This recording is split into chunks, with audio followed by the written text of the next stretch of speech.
Hello, welcome back to the channel. Today, we're diving into how to use Notion, a powerful productivity tool that's perfect for college students. This is your full guide for 2025. First off, you'll need to create an account. Simply head to the Notion.so website and sign up with your school email. Notion offers a free personal plan for students, which makes it a cost-effective tool for managing your academic life.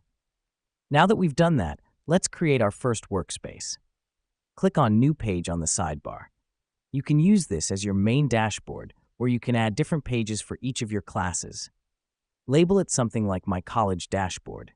The reason we do this is to have a central hub for all your academic activities. Next up, let's add some pages to your dashboard. Click on Add a New Page, name it after one of your courses, and hit Enter.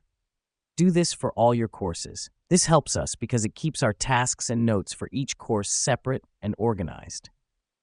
Now, within each course page, you can add different blocks like text, lists, tables, and even Kanban boards to manage assignments, notes, and deadlines.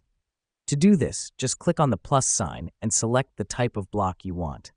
This is where the magic happens. Each block is like a mini workspace, allowing you to customize your page however you want. Let me explain why this matters. In college, you're juggling multiple assignments, projects, and exams.